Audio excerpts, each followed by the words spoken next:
Delivery হবে, যত্ন করে রাখবা। ফিরাউনের লোকজন যদি আসে, একটা কাজ করবা। কাজটা কি?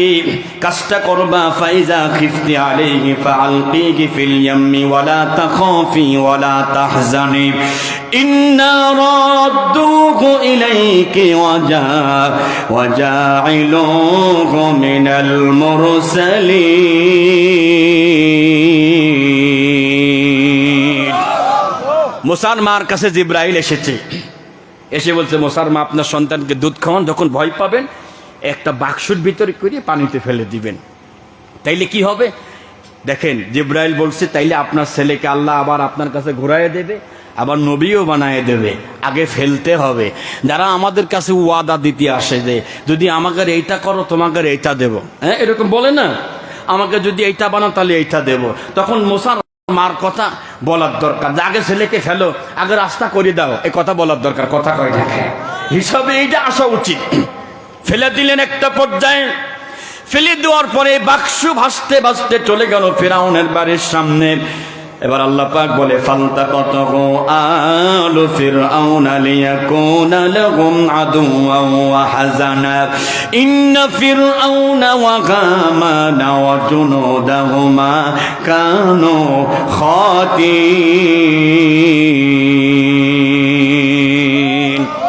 ফিরআউনের বাড়ির সামনে গেল, মা আসিয়া সেটাকে কুড়িয়ে নিলেন, নিয়ে কোলে নিয়েছেন। কোলে নিয়ে ফিরাউনকে বলতেছে, কুররাতু আইনিন লি ওয়ালাক, এ ছেলে আমারও চোখ জোড়াবে, তোমারও চোখ জোড়াবে। ফিরাউন কয়, না রে, কেমন কেমন লাগে রে। কথা বুঝেছেন তো? ও সিয়ারা শান্তি তো দিয়ে বসে, মাল তো মনে হচ্ছে বিরোধী পার্টি হবে আমার। যার যদি এত কচু কাটা করলাম, এ তো সিয়ারা শান্তি তো ভালো কিছু কয় না। কয় না, এটা বাচ্চা মানুষ, তুমি চোখ ঠাও তো, লা তাকতুলুহু, তাকে হত্যা করে না। আশা করতেছি আইয়াং ফাউনা, আমাদের উপকার করবে। আউনাত তাকে যাহু ওলাদ, আমার তো ছেলে নাই, ছেলে হিসাবে গ্রহণ করলাম। আল্লাহ অন্য আয়াতে বলছে, ওয়া আলকাইতু আলাইকা মাহাব্বাতাম মিন্নি, আমার পক্ষ থেকে ফিরাউনের ভিতরে একটু ভালোবাসা দিলাম মুসার প্রতি।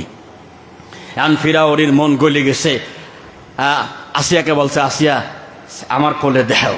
কোলে যখন নিবি, আল্লাহ কয়, Musa chance, this is the first chance. হাত বাই করে একটা কসন মাইর দিবা মুখের উপরে, এমন জোরে দিছে, এক থাপ্পড়, মাথা ঘুরিয়ে গেছে। আসিয়ার কাছে দিয়ে বলছে, এতদিন মনে মনে খুঁজেছি যারে, সে এখন বাস করে আমার ঘরে। এ মাল তো সেই মাল। কেমনে বুঝলা? কই যে যে থাপ্পড় দিছে, এটা বাচ্চা মানুষ, হাত নাড়ালে কি হয়? বলছে, আসিয়ারে, এই মারির যে ওজন ছিল, তুমি যদি জানতে, যদি তুমি খাইতে, তাহলে বুঝতে কয় মন ওজন ছিল। সুবহানাল্লাহ। এ ধাক্কায় সে বেঁচে গেল।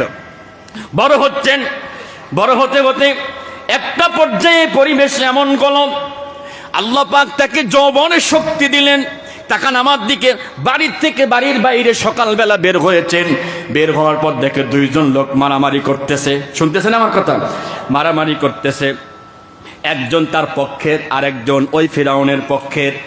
হাজা মিন শিআতিহি ওয়া হাযা মিন আদুবি ফাস্তাগাসাহুল্লাযী মিন শিআতিহি আলাল্লাযী মিন আদুবিহি ফাআখাযাহু মূসা ফাকাদা আলাইহি ক্বালা হাযা মিন আমালিশ শাইতান। ফিরাউন মুসা বাইরে গিয়ে দেখে দুইজন লোক মারামারি করতেছে, একজন মুসার পক্ষের আর একজন ফিরাউনের পক্ষের। আর মুসার পক্ষের লোক কয়েছে, ভাই আমার একটু হেল্প করেন, দৈনিক গেলে আমার সব লাকড়ি খড়ি সব কেড়ে নেয়। মুসা নবী এসে ফাওয়াকাযাহু মূসা, দেশে এক ঘুষি, জাগায় কাট। সুবহানাল্লাহ, জোরে খান। মারা গেছে জাগায়। মারা যাওয়ার পরে তিনি বলতেছেন, ক্বালা হাযা মিন আমালিশ শাইতান, আল্লাহ এই কাজ তো আমার না, এই কাজ তো শয়তানের কাজ, আমি ভুল করে ফেলেছি। ক্বালা রাব্বি ইন্নী যালামতু নাফসি, আল্লাহ আমি ভুল করেছি, আল্লাহ আমি জুলুম করেছি আমার নিজের প্রতি। তার মানে কি বুঝলেন? যদি কাউকে আপনি অন্যায়ভাবে মারেন, নিজের প্রতি জুলুম অত্যাচার হয়। আর আমরা মারার পরে দাঁত কেলায় আবার থানায় গিয়ে মামলা দিয়ে আসি। জোরে বলেন ঠিক কিনা? ভাই আমার ফাগফিরলি, আল্লাহ মাফ করে দেন, আমি ভুল করেছি। আল্লাহ ডাক দিয়ে কয়, খালি মাফ করলে হবে না, তাড়াতাড়ি পলাও, খবর খারাপ। বলাও তাড়াতাড়ি। একজন লোক এসে সংবাদ দিচ্ছে, ওয়াজাআ রাজুলুম মিন আকসাল মাদিনাতি ইয়াসআ ক্বালা ইয়া মূসা ইন্নাল মালাআ ইয়াতামিরুনা বিকা লিয়াকতুলুকা ফাখরুজ ইন্নী লাকা মিনান নাসিহিন। একজন লোক শহরের এক প্রান্ত থেকে দৌড়ে আসছে, এসে বলছে, শোনেন ওইদিক সব আলোচনা হয়ে গেছে সংসদ ভবনে, আজকেই আপনারে সানডে মানডে কলেজ করি ফেলবে। যদি বাঁচতে চান এলাকার থেকে ফাখরুজ বের হয়ে চলে যান, ইন্নি আমি আল্লাহকে আপনার জন্য মিনাল নাসিহিন, আমি হিতাকাঙ্ক্ষী, বের হয়ে চলে যান। আল্লাহর পয়গম্বর দেরি করলেন না, ফাখরাজা মিনহা খাইফাতান ইয়াতারাক্কাব, তিনি বের হয়ে গেলেন ভীত সন্ত্রস্ত হয়ে সতর্কভাবে, আর বলতেছেন ক্বালা রাব্বি নাজ্জিনি মিনাল কওমিজ জালিমিন। আল্লাহর পয়গম্বর দোয়া করে, আল্লাহ নাজ্জিনি, আপনি আমারে নাজাত দিয়ে দেন, মিনাল কওমিজ জালিমিন, জালেম সরকার থেকে। এখান থেকে বোঝা গেল জালেম সরকার থেকে আল্লাহর কাছে পানা চাইতে হবে। জোরে বলেন ঠিক কিনা? উনি গেলেন কোথায়? মাদিয়ানের দিকে। মাদিয়ানের দিকে যাওয়ার পরে দেখলেন, সেই এলাকায় যখন ঢুকলেন দেখলেন সেখানে কিছু মানুষ বড় একটা কুয়া, শুনতেছেন, মা মাদিয়ানা, বড় কুয়ার কাছে গেলেন, কিছু লোক পানি পান করাচ্ছেন, কিন্তু দুইটা মেয়ে, শুনতে, এই যুবকরা শুনতেছেন, দুইটা মেয়ে সেখানে ছিল বিয়ের উপযুক্ত। একবারও আল্লাহর পয়গম্বর মুখের দিকে তাকায় নাই। সুন্দরী মেয়ে দেখলে এলাকার যুবকরা ওরা তাকায় না, কারণ ওদের চোখ ফেরেশতার চোখ নাকি। ওরে বাবা, কি হাসি দিল রে, ফেরেশতার চোখ। সুন্দরী মেয়ে দেখলে কি তাকায় না গো? চাচা পর্যন্ত তাকা, কয় মালটা কিটা গো। আমার কুষ্টিয়ার কথা কছি, এ কার বাড়ির মেয়ে গো, এত সুন্দর হইয়েছে না? জোরে কান। উনি একবারও তাকান নাই, কিন্তু খেয়াল করলেন তারা পানি পান করাতে পারতেছেন না, কারণ এই কুয়ার উপরে এত বড় একটা ওজনের আছে, খাপ আছে, তারা উঁচু করতে পারতেছেন না। আল্লাহর পয়গম্বর সাইড থেকে বললেন, ক্বালা মা খাতবুকুমা, খাওয়ান না কোন, আপনারা খাওয়ান। কয় আমাদের শক্তি নাই, কারণ ওয়া আবুনা শাইখুন কাবীর, আমার আব্বা অতিশয় বৃদ্ধ, তিনি আসতে পারেন নাই। মজার ব্যাপার হলো তিনি পান করালেন, তার বাড়িতে গেলেন, শুআয়ব আলাইহিস সালামের বাড়িতে গেলেন, তার বড় মেয়ের সাথে বিয়ের ব্যবস্থা হলো, দেলমোহর হলো, ও মুসা আমার বাড়িতে 8 বছর ঘর জামাই থাকবা। কয় বছর? জোরে কোন।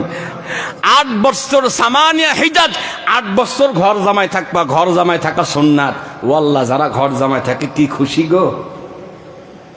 8 বছর পরে আরো 2 বছর ছিলেন, আনন্দ ফুর্তি করে বেড়াচ্ছে। তো আল্লাহ ডাক দিলে, মুসা এত আনন্দ ফুর্তি করলে চলবি না, নে ফিরাউনের সংসদ ভবনে তাড়াতাড়ি ফিরে যাও। সুবহানাল্লাহ, জোরে কোন। দাওয়াত কোন জায়গা দেওয়া লাগবে বুঝতে পারতেছেন তো? ডাক দিলেন, ওয়াইজ নাদা রাব্বুকা মূসা আনিতিল কওমাজ জালিমিন কওমা ফিরআউনা লা ইয়াত্তাকুন। আল্লাহ ডাকলেন, মূসা শোনো, যাও জালেম সরকারের কাছে গিয়ে বলো তোমরা কি আল্লাহকে ভয় করবা না। তো মূসা নবী বলছে যে, আল্লাহ আমার তো মন বলছে আমি যে কাম করি আইছি, কথা টের পাচ্ছেন তো, যে ঘুষি মারিয়ে নাক মুখ ফাটা দিয়ে মারিয়ে ফেলা দিয়েছি, এমন গেলে তো ওয়ালাকুম আলাইয়া যামবুন, আমার প্রতি এই অপরাধ তো আছে, ওরা আমাকে হত্যা করতে চাইবে, আমাকে মিথ্যাবাদী বলবে। আল্লাহ আপনি একটা কাজ করেন, ওয়াদিকু সদরি ওয়ালা ইয়ানতালিকু লিসানি। আল্লাহ আমার যে বক্ষ তো ছোট হয়ে আসতেছে, আমার জিহ্বাটা জরা যাচ্ছে, আমি কি করব? আল্লাহ ফাআরসিল ইলা হারুন, আমার বড় ভাইকে নবী বানায় দাও। বড় ভাইয়ের নাম ছিল হারুন। কি নাম বলেন তো? হারুন ছিল না। ভাইয়েরা আমার, তিনি দেরি করলেন না। আল্লাহ ডাক দিয়ে বলে, ক্বালা কাল্লা ফাযহাবা বিআয়াতিনা ইন্না মাআকুম মুস্তামিউন। ও মুসা, ফিরাউন কিচ্ছু করতে পারবে না, তোমরা 2 জনে যাও। তোমরা 2 জন সেখানে যাওয়ার পরে টেনশন করবা না, আমি আল্লাহ তোমার সাথে আছি। সুবহানাল্লাহ, আমি আল্লাহ তোমাদের সাথে আছি। কষ্ট হচ্ছে কি? ফিরাউন যখন যাচ্ছে আল্লাহর কাছে, মুসা নবী যখন ফিরাউনের কাছে যাচ্ছে আল্লাহর কাছ থেকে পারমিশন নিয়ে, তখন আল্লাহ বলছে, ফিরাউন শোনো, মুসা শোনো। কি আল্লাহ বলেন? কই যে ফাকুলা লাহু কওলাল লাইয়িনা, যখন দরবারে যাবেন একটু নরম করে কথা কবেন। আল্লাহ বলছে, তো মুসা নবী বলছে, আল্লাহ ও তো তেরা মানুষ, যদি তেরামো করে, আমার হাতের যে লাঠি আছে না, এই লাঠি দিয়ে তেরামো ছোটা দেবো জাগায়। আল্লাহ আকবার, জোরে কর, জোরে কর আল্লাহ আকবার। একবার ঢুকলেন সংসদ ভবনে, ঢুকেই ফিরআউনকে ডাক দিয়ে বলছে, ফাতিয়া ফিরআউনা ফাকুলা ইন্না রাসূলু রাব্বিল আলামিন আন আরসিল মা'ানা বনি ইসরাঈল। ঢুকলেন, ঢুকেই গিয়ে বলতেছে, আমরা বিশ্বপাতক প্রতিকালপের পক্ষ থেকে আমরা রসুল, এই যে বনি ইসরায়েলকে আটকায় রাখছেন, দাস বানায় রাখছেন, আমার কাছে দিয়ে দেন। ডাইরেক্ট প্রস্তাব, কোনো রকম কোনো নাই, সন্ধি নাই, এদেরকে আটকায় রাখছেন, আমার সাথে দিয়ে দেন। তখন ফিরআউন বলছে, ও এই তুমি সেই আমার বাড়ি সেই ছোটবেলায় ছিলে না, তুমি চর মারি ছিলে, তুমি সেই মুসা না? সুবহানাল্লাহ খাই না। বলছে, হ্যাঁ আমি সেই মাল, সেই মুসা আমি। কই তুমি যে কি করছো, কে কাণ্ড করছো, তুমি একজনকে মারছো? তখন মুসা বলছে, মারছি ঠিক আছে, তুমি কি করছো? আনাব্বাত্তা বানি ইসরাঈল, তুমি বনি ইসরাঈলকে তুমি গোলাম বানিয়ে রাখছো, দাস বানিয়ে রাখছো। তোমার বিপক্ষে কেউ কথা বললে তারে গুম করো, তারে জেলখানায় দিয়ে দাও, তারা আয়না ঘরে ভরিয়ে ফেলো। ওই ফিরআউন বেঁচে ছিল না, ফিরআউনের আত্মা এই মহিলার ভিতরে বেঁচে ছিল, ওর বিপক্ষে কথা বললে তারা আয়না ঘরে ভরিয়ে ফেলতো। যেরকম ঠিক কিনা? 5 তারিখ বিকেল বেলা আমি নিজে মিছিল করেছি আয়না ঘরের সামনে, কিন্তু আমি জানতাম না যে এইটা আয়না ঘর। পরে শুনলাম যে এই 14 তলা আয়নাঘর, কচু খেতে ওইটা। আমার আবার আপন ছোট ভাইরা ওই আবার ওনে চাকরি করে আয়না ঘরে। বিকেলে বলছে, ভাই মিছিল তো ভালোই করলেন, কিন্তু জানেননি যে ওইটা কোন ঘর? তিনি বলছেন, ভাই চোখের সামনে দেখেছি আমির হামজাকে হাত বেঁধে নিয়ে যাচ্ছে, মুফতি আমির হামজাকে নিয়ে যাচ্ছে, এমনভাবে চোখ বাঁধা, পিছনে হাত বাঁধা, মনে হচ্ছে বিশাল কোনো আসামি মামুনুল হককে নিয়ে যাচ্ছে এইভাবে। আরও কত আলেমদেরকে আমরা কিছু করতে পারিনি। আমরা যদি কিছু বলি, এটা নিয়ন্ত্রণ করে ভারতের গোয়েন্দা সংস্থা। আমরা যদি কিছু বলি, আমাদেরকে সাথে সাথে ওই আয়না ঘরে আমাদেরকেও ঢুকিয়ে দেয়। তাহলে কথা কি বুঝতেছেন? মুসা বলতেছে, তুমি তো সবাইকে দাস বানিয়ে রাখছো, আমাদেরকেও কেমন যেন বিগত দিনে দাস বানিয়ে রাখতে চাইছিল। জোরে কোন ঠিক কিনা? আজকে যারা বড় বড় লেকচার দিচ্ছ মাইক ধরে, ছাত্রদের কোনো অবদানই নেই, খুব বড় লেকচার দিচ্ছে। ছাত্রের অবদান না থাকলে তোমার কপালে ওই ইন্ডিয়ায় থাকতো, বাংলাদেশে তুমি আসতে পারতে না। জোরে কোন ঠিক কিনা? খুব সুন্দর চেহারা, বুঝতে পারতেছেন কার কথা? আর এক বাটপার ছিল, কয় শুরু করিতেছি আল্লাহর নামে, কার বিসমিল্লাহ কত অসুবিধা কি? কথা কয় না, শুরু করিতেছি আল্লাহর নামে, ডাইরেক্ট বিসমিল্লাহ বলবি, আল্লাহর নামে কি? আবার ভাইয়েরা আমার কষ্ট নিয়েন না।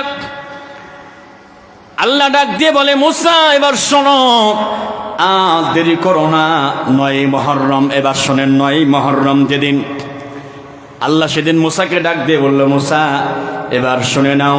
আওহাইনা ইলা মুসা আন আসরি বিইবাদি ইন্নাকুম মুত্তাবাউন।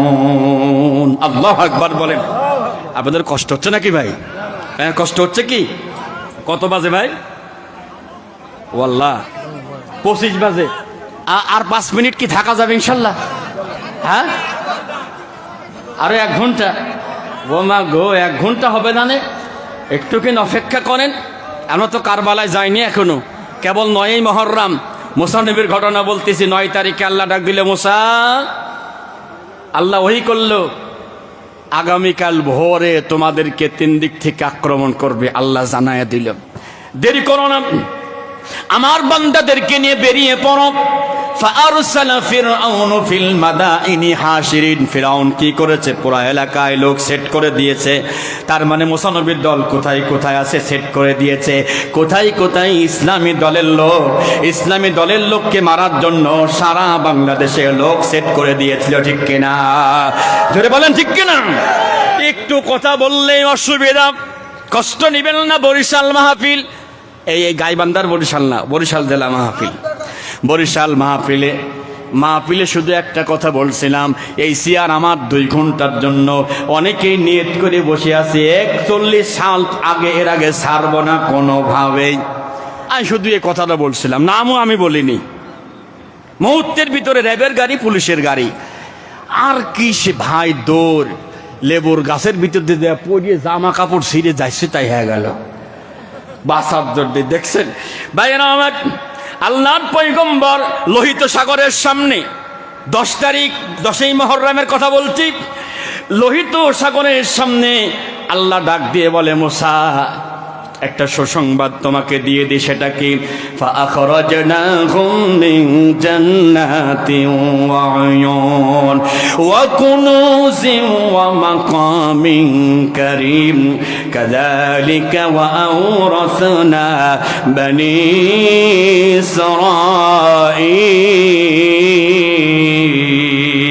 ইসরাঈল। আল্লাহ সুসংবাদ দিচ্ছে কোন জায়গা? মুসা লোহিত সাগরের সামনে, 3 দিক থেকে শত্রু। আল্লাহ সুসংবাদ দিচ্ছে, মুসা ওরা যে বাগ বাকিসা, যে ঝর্ণা সমূহ, যে আনন্দ ফুর্তি, যে ধনভাণ্ডার, যত কিছু ওরা অর্জন করেছে, খুব তাড়াতাড়ি ওরা হারিয়ে ফেলবে, আর ওইগুলো তোমাদের কাছে চলে আসবে। সুবহানাল্লাহ জোরে কয় না? কি মনে হচ্ছে? সময় খুব তাড়াতাড়ি আসতেছে, কিন্তু আমরা একটা ভয়ে আছি। ভয়টা কি একটু বলবো? এক লোক কাফন চুরি করছ। কাফন চুরি করতো কিভাবে?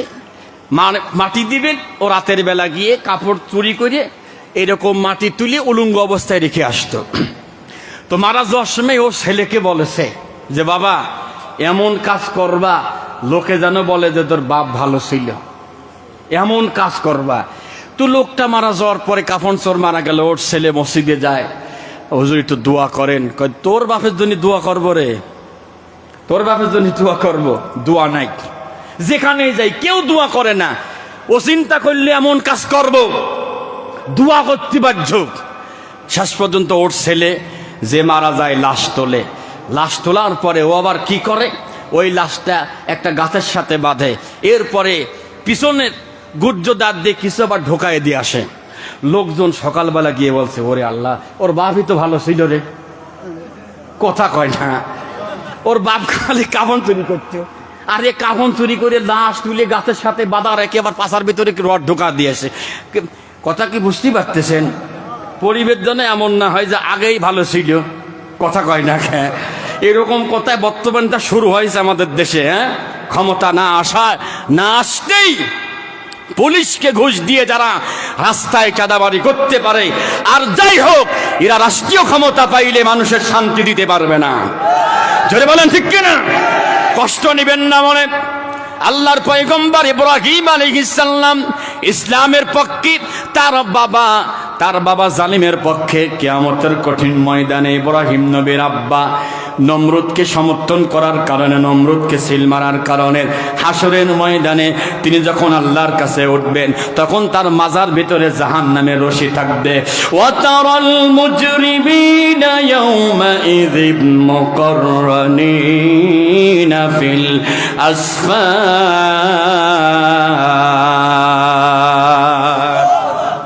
ইব্রাহিম নবীর আব্বা এত সোজা না। হে ইব্রাহিম নবীরে সাপোর্ট করে নাই, সিল মারে নাই, ভোট দেয় নাই। ভোট দিয়েছিল কাকে? নমরুদকে। কথা বোঝা যাচ্ছে? সিল মেরেছিল কাকে? নমরুদকে। কিয়ামতের কঠিন ময়দানে, কিয়ামতের কঠিন ময়দানে ইব্রাহিম নবীর আব্বা তখন মাজার ভিতরে জাহান্নামের রশি। আল্লাহ বলবে গেট আউট, বের হও। আল্লাহর সামনে দাঁড়াবে, তখন বলবে যে আল্লাহ, তাহলে আমার ছেলে একটু মুসলিম জাতির পিতা ছিল। আমাদের জাতির পিতার নাম কি? জোরে কোন সবাই, আরো জোরে। আপত্তি আছে নাকি? ছিল, অনেকে ছিল, কথা কয় নাকি? আপত্তি ছিল। বইয়ের ভিতরে পর্যন্ত ঢোকায় দেশে যে মুসলিম জাতির পিতা অমুক, ইব্রাহিম নবী না। কেন? এত মানতে অসুবিধা কোথায়? আল্লাহর পয়গম্বর তার আব্বার সামনে আল্লাহ নিয়ে আসবেন। আনার পরে তার আব্বাকে গলার ভিতরে, মাজার ভিতরে জাহান্নামের আগুনের রশি দেখার পরে তিনি কেঁদে ফেলবেন, আর আল্লাহর কাছে বলবেন, ওয়াগফিরলি আবি ইন্নাহু কানা মিনাদ-দাল্লিন। বলবে ওয়াগফিরলি আবি, আল্লাহ আপনি আমার আব্বারে মাফ করে দেন। সে নমরুদি সাপোর্ট করত। এই দুনিয়ায় যারা বোঝার পরেও ইসলামী দল ছাড়া অন্য কাউকে সাপোর্ট করবেন, কিয়ামতে দেখবেন আপনিও ইব্রাহিম নবীর আব্বার সাথে কাতারে দাঁড়িয়ে আছেন। কথা কন ঠিক কিনা? এতটুকু যদি বোঝেন তাইলে ওয়াজ আর দরকার নেই, ওয়াজ ক্লিয়ার। কথা কন ঠিক কিনা? বন্ধুরে আমার, তিনি কান্নাকাটি করে এরপরে আল্লাহ রাব্বুল আলামিনের কাছে বলবেন, আল্লাহ ওয়ালা তুখজিনি ইয়াউমা ইউবআসুন, আল্লাহ আপনি আমাকে লাঞ্ছিত করেন না।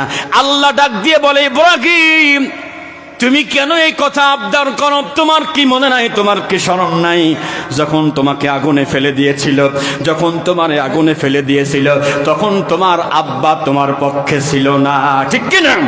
তোমার পক্ষে ছিল না, তখন নমরুদের পক্ষে ছিল। তোমাকে যখন আগুনে ফেলে দিয়েছি তখন আমি আল্লাহ আগুনকে অর্ডার করেছিলাম, ইয়া নাম রুকুনি বারদান ওয়া সালামান আলা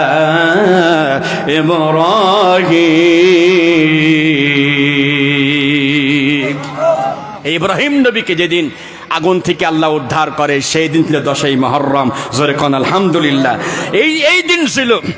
আল্লাহ কাছে তোমার মনে নাই, তোমার যে আগুনে ফেলে দিয়েছিল, এখন আব্বার জন্য কাঁদতেছো, কোনো কাম হবে না, দেয়ার ইজ নো ফায়দা, মানে নো বেনিফিট, ওখানে কোনো বেনিফিট চলবে না, কোনো বিনিময় চলবে না। ইয়াউমা লা ইয়ানফাউ মালু ওয়ালা বানুন, কোন ছেলে কোন সন্তান কোনো কাজে আসবে না, ইল্লা মান আতাল্লাহ বিকলবিন সালিম, পরিশুদ্ধ আত্মা ছাড়া আল্লাহ কাউকে মাফ করবে না। আল্লাহু আকবার, জোরে বলেন। আগুনে ফেলে দিয়েছে, ফেলে দিয়ে ওই দিক নমরুদ দাঁত কেলাচ্ছে, মানে বগল বাজাচ্ছে, কাম করেছি, আমার শত্রু শেষ। কিন্তু তাকা দেখে ইব্রাহিম দিব্যি দাঁড়ায় আছে। সুবহানাল্লাহ কবেন না? নমরুদ আগুনকে ডাক দিয়ে বলছে, আগুন তোমার কি শক্তি শেষ, তোমার কি পাওয়ার শেষ?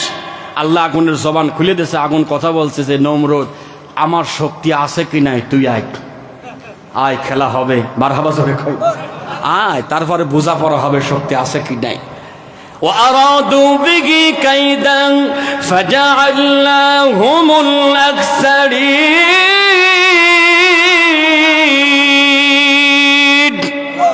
টানা 40টা দিন আগুনের মধ্যে থাকলেন। জিব্রাইল জান্নাতি খাবার নিয়ে আসে আগুনের ভিতরে। সুবহানাল্লাহ বলবেন না? আগুন থেকে 40 দিন পরে একটা আগুনের খণ্ড সেখান থেকে আলাদা হয়ে একটা আগুনের খণ্ড সোজা নমরুদের গণভবনে। জোরে কোন কার গণভবনে?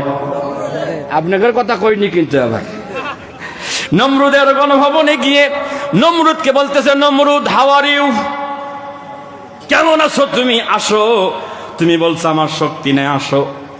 নমরুদ পালায়া যায়। আগুনের খণ্ড তার পায়ের বৃদ্ধা আঙ্গুলের উপরে লাগার পরে বৃদ্ধা আঙ্গুলকে পুরা একবারে শেষ করে দিচ্ছে। আমি জানতে চাই সে আল্লাহ আছে না না?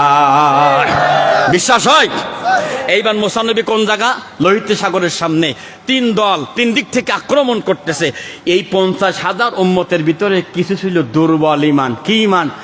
দুর্বল ইমান। ওরা কষ্ট যে আল্লাহ তাহলে কি জন্যই যে মুসা নবীর দল করতে গেলাম, কথা কয় ডাকে। আমাদের এই 15 বছরে আমরা অনেকে আল্লাহ কি জন্য ইসলামী দলটা কি করতে যায়, মার ঘাতি ঘাতি শেষ, টাকা দিতে দিতে শেষ, কথা কয় ডাকে। তো ওইরকম কিছু লোক ওখানেও ছিল। বলছে যে এই লোকটার সাথে ঘুরতে যায়, আজকে যে কি বিপদ হইলেই 10ই মুহররম সকালবেলা বলছে ধরা খেয়ে গেলাম। আল্লাহ ইন্না লামুদরাকুন, আমরা ধরা খেয়ে গেলাম। মুসা ডাক দিয়ে কয়, না না না। قال كلا إن معي ربي سيهدين। মুসা কয় যে কখনো না, আমার আল্লাহ পথ দেখাই দেবে। কয় মুসা হাতে কি লাঠি, মারো বাড়ি। লোহিত সাগরে বাড়ি মারলেন। আল্লাহ 12টা রাস্তা আল্লাহ উঁচু করে পাহাড় সমান করে 12টা রাস্তা আল্লাহ বের করে দিলেন। সবাই যখন পার হয়ে যাচ্ছে, ফিরাউনের লোকজন চলে আসছে কাছাকাছি।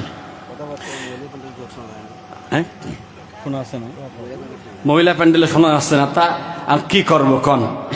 যদি না শোনা যায়, এনে কাম না, কাম ওই দিক, কথা কন না, কাম করতে ওই দিকে, ওই দিক তো কাজ নাই তো ভাই। কষ্ট শেষ করে দিব। হ্যাঁ হ্যাঁ ইনশাল্লাহ। কষ্ট হচ্ছে আপনাদের? আল্লাহ পার করে দিলেন মুসা নবীকে। ফেরাউন আর হামান এসে বলতেছে, ফেরাউন হামানকে বলছে, হামান কি কয়, দোস্তি এই রাস্তা আমি কালকে করে দিয়ে গেছি।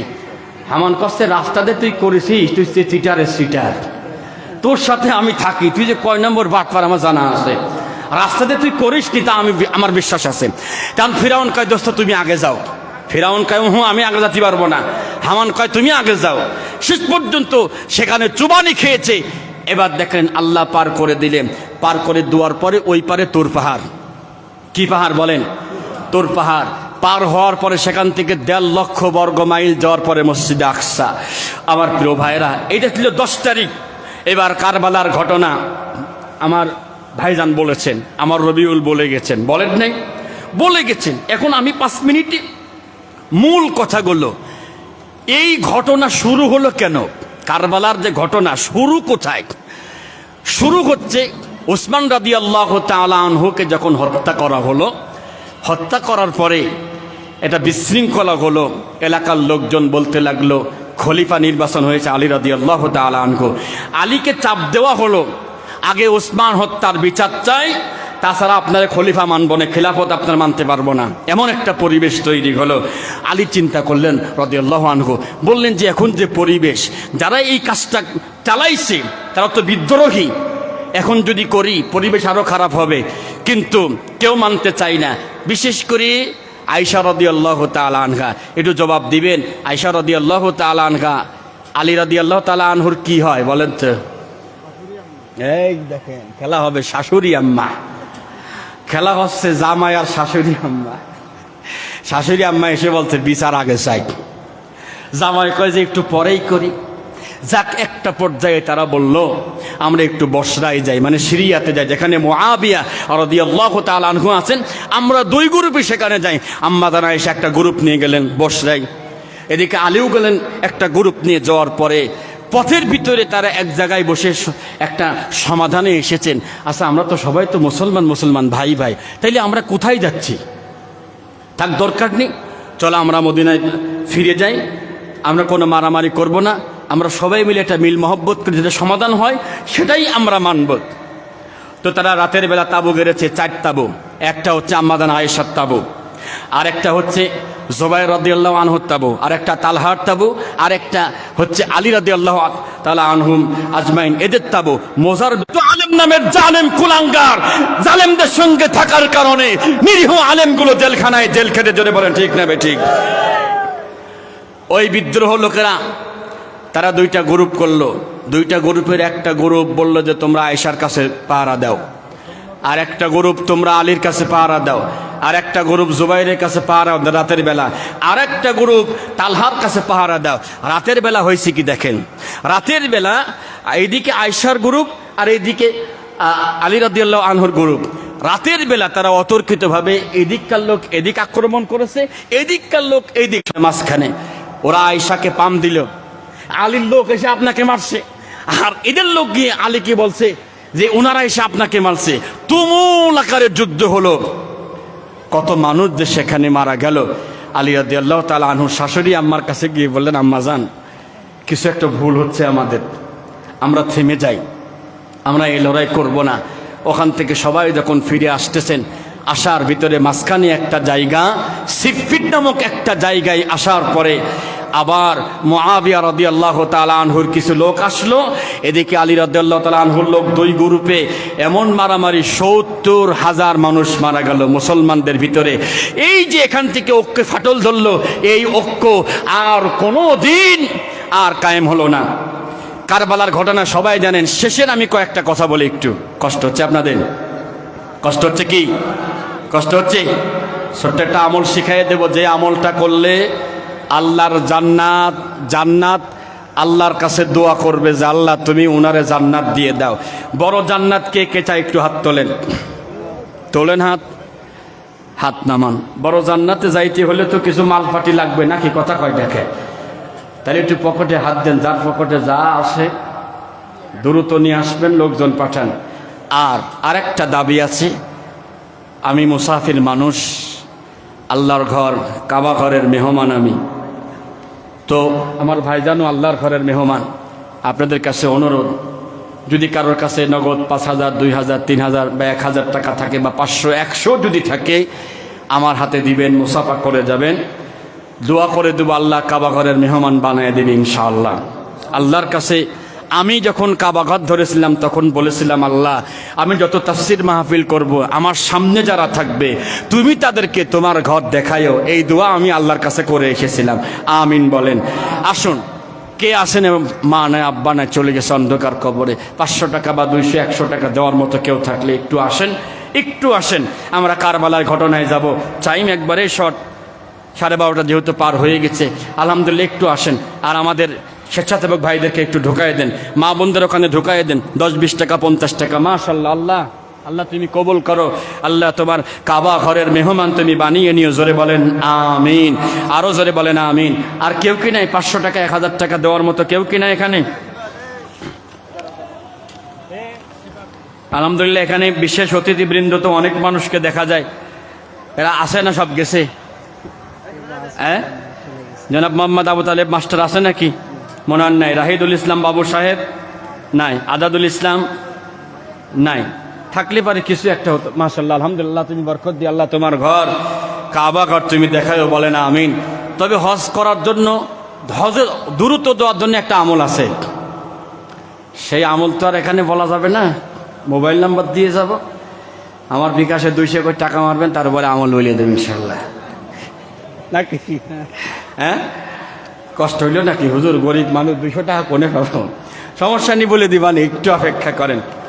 এখানে তো কেউ নাই, সবাই চলে গেছে। আচ্ছা, মা বোনদের ওখানে একটু পাঠান, মা বোনদের কাছে একটু পাঠান। আমি একটু জিকির করে আমরা সুবহানাল্লাহ ওয়ালহামদুলিল্লাহ লা